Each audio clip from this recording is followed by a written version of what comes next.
আজানের সময় মহিলারা যে মাথায় কাপড় দেয় এটা কতটুকু সঠিক?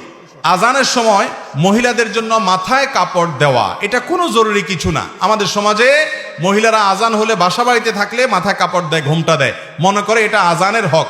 আজান দিলে জবাব দিতে হয়, জবাব দেওয়ার খবর নাই, মাথায় কাপড় দেয়। আরে বোন, জবাব দেন আপনি। জবাব কিভাবে? মুয়াজ্জিন আল্লাহু আকবার বলেছে, আপনি আল্লাহু আকবার বলেন। মুয়াজ্জিন আশহাদুল্লাহ বলছে, আপনি আশহাদুল্লাহ বলেন।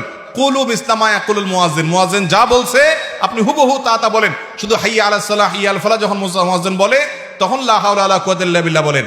এভাবে মুয়াজ্জিনের আজানের যদি জবাব দেন, মুয়াজ্জিন যে পরিমাণ সওয়াব পায় আপনি ওই পরিমাণ সওয়াব পাবেন। আর মুয়াজ্জিন কি পরিমাণ সওয়াব পায় জানেন? হাদিসে আসছে মুয়াজ্জিনের আজান শুনে যত মানুষ নামাজ পড়ে তাদের সবার সমপরিমাণ সওয়াব মুয়াজ্জিন সাহেব পায়, আর আপনি জবাব দিয়ে ওই পরিমাণ সওয়াব পাইতে পারেন। তাহলে আমাদের মা বোনরা আজান শুনলে মাথায় ঘোমটা দেওয়া না, আজান শুনলে কি করতে হবে?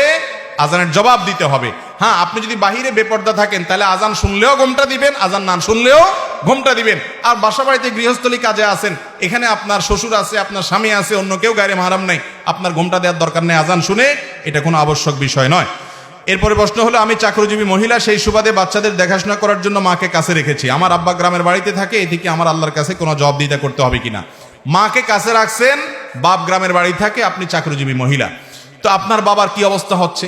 মনে রাখবেন, ছেলে হোক মেয়ে হোক, বাবা মার যদি খেদমতের প্রয়োজন হয়, আর্থিক খেদমত, শারীরিক খেদমত, সেটা করা আবশ্যক। ছেলের জন্য আবশ্যক, মেয়ের জন্য আবশ্যক। অতএব আপনার বাবার যদি কোনো অসুবিধা না হয়, মা মাঝে মধ্যে যাওয়া আসা করে, তাহলে আপনার জন্য এটা জায়েজ হতে পারে। কিন্তু যদি আপনার বাবার অসুবিধা হয়, তাহলে বাবাকে হয় কাছে আনতে হবে, আর না হলে মাকে সেখানে রাখতে হবে, যাতে করে বাবার অসুবিধা না হয়। কারণ তার যদি অসুবিধা হয় তাহলে সেক্ষেত্রে আপনি গুনাহগার হবেন। আর আপনি চাকরি বাহিরে করছেন, সেটা আপনার কতটা নিড আছে, শরীয়তের নীতিমালাগুলো রক্ষা করে করছেন কিনা, সেটা প্রশ্ন সাপেক্ষ বিষয়। ঋতুবতী অবস্থা মহিলারা কোরআন স্পর্শ ছাড়াই কি কোরআনের শিক্ষা দিতে পারবে কিনা? যদি শিক্ষার্থীকে আপনি কোরআন শিখান, ভেঙে ভেঙে শিখাবেন। ঋতুবতী অবস্থায় আপনি ভেঙে ভেঙে শিখাবেন, এক শব্দ দুই শব্দ পড়ে পড়ে ভেঙে ভেঙে তারপর আপনি শিখাবেন। কারণ শিক্ষা ছেড়ে দিলে তো বাচ্চা ভুলে যাবে, বিধায় ওইটুকু জায়েজ আছে যদি আপনার ওইটুকুর দ্বারা কাজ হয়ে যায়। শয়তানের ধোকায় অনেক সময় ইবাদতে রিয়ার প্রবণতা আসে, তাহলে করণীয় কি? শয়তানের ধোকায় আপনার মনের মধ্যে যদি রিয়া আসে, লোক দেখানোর প্রবণতা আসে, তাহলে সেক্ষেত্রে দেখতে হবে কাজটা কি ফরজ কিনা। ফরজ নামাজ হলে যত রিয়া আসুক তারপরও দেখায় যেতে হবে, অর্থাৎ প্রকাশ্যে করে যেতে হবে, তাতে আপনার রিয়া কিছুদিন পরে দূর হয়ে যাবে। যেমন নামাজ পড়তেছেন, রিয়া আসে, যাকাত দিচ্ছেন, রিয়া আসে, তারপরও আপনি দিয়ে যাবেন। এগুলো গোপনে দেওয়ার জিনিস না, কারণ নামাজ তো জামাতের সাথে পড়তেই হবে, যাকাত তো দিতেই হবে, ইসলামের শিআর।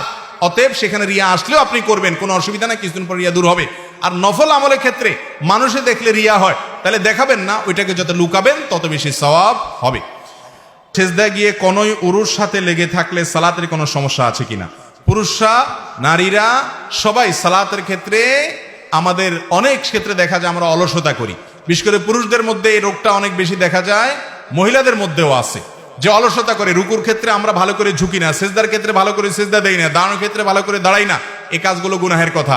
আমরা যদি সেজদা গিয়ে এই যে উরুর সাথে আমাদের রান লেগে যায় অথবা মাটির সাথে রেখে দেয়, অলসতা পরে, সেজদা তো হয়তো আদায় হয়ে যাবে, গুনাহ হবে না, এই নামাজ হয়ে যাবে, কিন্তু এর কারণে নামাজের অঙ্গহানি হবে, নামাজের মর্যাদা নষ্ট হবে এবং গুনাহ হবে। অতএব এইভাবে অলসতা ভরে নামাজ পড়া জায়েজ নেই। আল্লাহ তাআলা আমাদের সবাইকে যা জানলাম, শুনলাম, বুঝলাম, সেগুলো অনুযায়ী আমল করার তৌফিক